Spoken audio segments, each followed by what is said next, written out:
Hello and greetings from Metro Detroit, Michigan in the United States. My name is Matt Gentry. I'm a field sales engineer or pre-sales engineer, if you will, for Sage North America. I support Sage 100 and Sage CRM. I've worked for software companies for over 20 years in the areas of pre-sales, post-sales, CRM administration, systems integration, and generally just data technology. Today I'm going to be presenting how reporting drives CRM best practices. I'll be discussing KPIs, some CRM reports and dashboards, and discuss some of the experiences I have had as a CRM admin for a small software company. This is what we're going to review today. The top 3 bullet points are build up to the final 2. In the final 2 headings, I'm actually going to navigate through Sage CRM to kind of reinforce my points. So actually demonstrating within Sage CRM itself. But in the meantime, I have 3 sections of information to set up to get into Sage CRM itself. So let's get started. What is a KPI? Above is the Gartner definition of a KPI, or key performance indicator. A KPI are the critical, or key if you will, indicators of progress towards an intended result. KPIs provide a focus for strategic and operational improvements. They create an analytical basis for decision making and help focus attention on what matters most. Key performance indicators measure a company's success versus a set of targets, objectives, or even industry peers, industry related data. KPIs can be financial. They can be things like net profit, revenue minus certain expenses, or even like ratios like liquidity and cash availability. KPIs can also be more anecdotal. They can measure things like foot traffic in a store, employee retention, repeat customers, quality of the customer experience, amongst other things.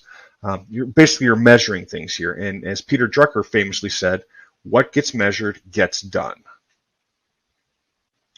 Now you need to ask yourself, what do I measure? To figure this out, you need to determine what your company goals are. You need to ask yourself, what is important? What is important? Generally, you start at the top, you go to the company level, because everything kind of trickles down from there. When we move to the company level, we move on to divisional data, and then we move on to departmental level data, and then finally we get into the individual level. And keep in mind that only the individual level is considered operational data, if you will. The day-to-day activities that you would do as an individual performer in sales, marketing, or service are your operational data. Everything above that kind of rolls up to become analytical data. Once you know what your goals are, you can turn them into the KPIs. And this slide is a small subset of KPIs for each of the individual areas within CRM. These are examples of KPIs that can be tracked in each of these areas, which is sales, marketing, and service. Generally speaking, most companies only focus on 5 to 7 KPIs at one point in time, at least initially. Start with 5 to 7 KPIs, maybe increase that over time. However, 5 to 7 is a good starting point to kind of give you focus on the things that are important for you. Because each KPI will have 1 or more Sage CRM fields that would be associated with the KPI. So here's where the ideas start to get added to the screens of your CRM application in the taking action section here. First, you need to determine what your KPIs actually are. That was the first, or those last 2 slides that we just went over. That's what helps you determine what your KPIs are. But this is the next important step, is very important, and this is to share your KPIs with your team. You need to get those KPIs internalized and get everybody on board with why you're tracking the information. Once everybody knows why the information is being tracked, you need to make sure everybody knows what their responsibilities are. And it may be simple things like just entering customer information if you're a salesperson or if you're on the service team. But it may be something different, like programming an email drip campaign like marketing does, or it may be writing a chatbot like customer service does.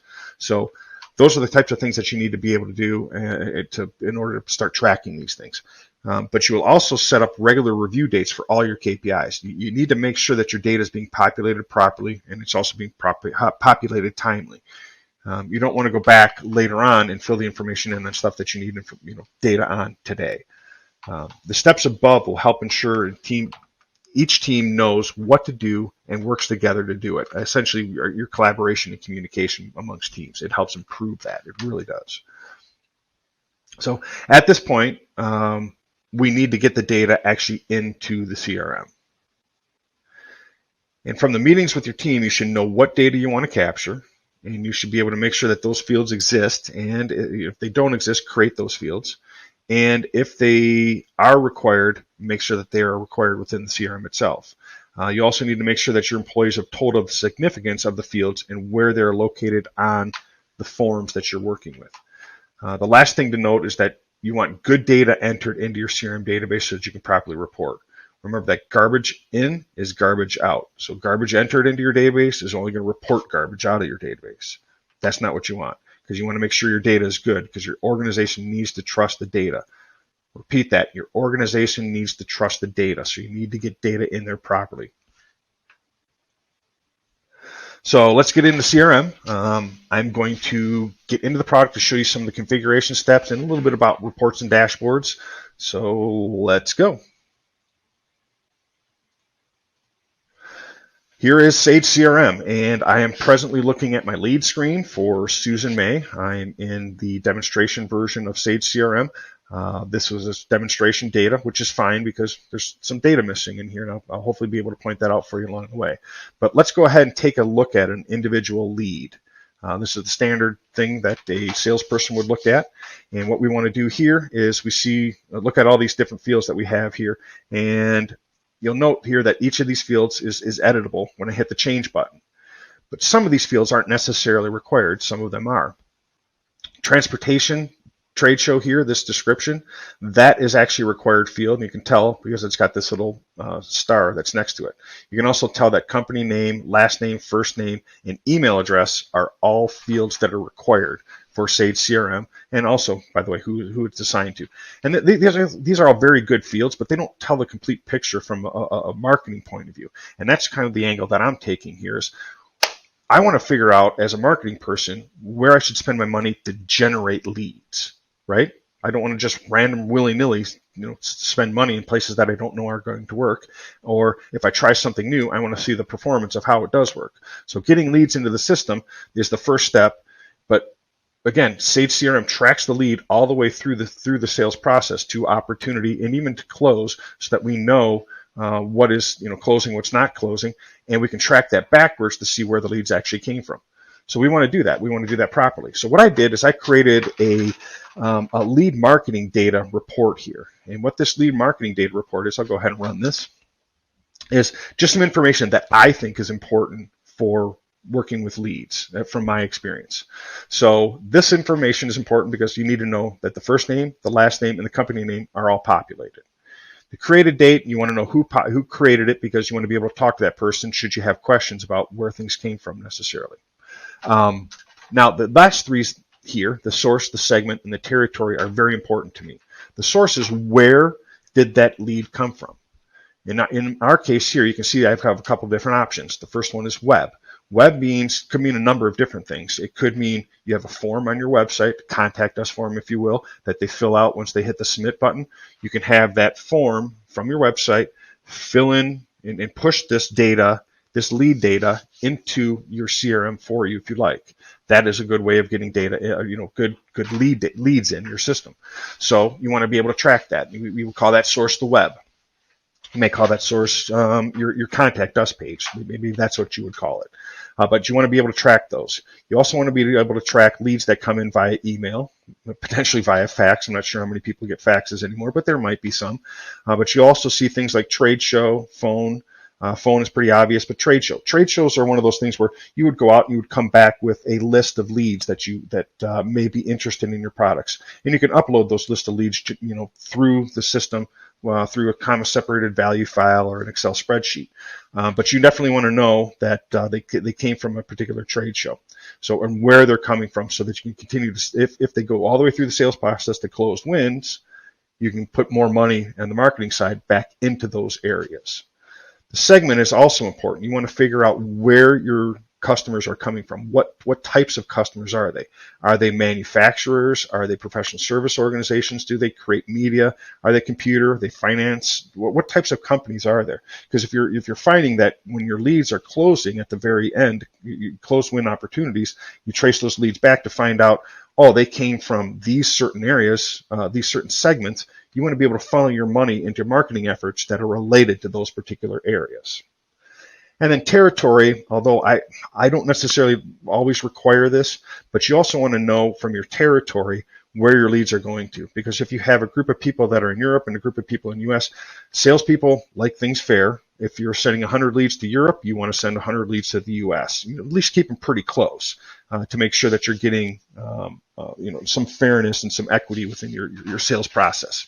So these three areas here are very important to me. For what you're wanting to do. So I would want to make these fields required, at least the source and segment in my case. So how do you do that? Well, you go into the administration section, and if you've never been there before, it's under your little profile menu here, under administration. And what I'm going to do is I'm going to customize my leads.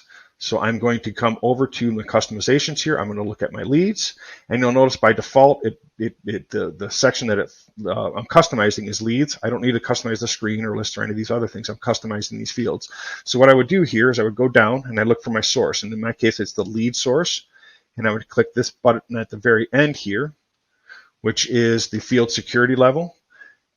But it's also a place where I can actually require that field. So once I check that box and hit continue, you'll see that if I go back to this lead and I cancel here, and then I go back and change it, my lead source is now going to be required. So I'm required to put that field in and put something in. I can't leave it as none. It has to be one of these values here, which of course are editable by you. Maybe you go back and edit the source field. You can modify these to fit your needs. But now that field is required.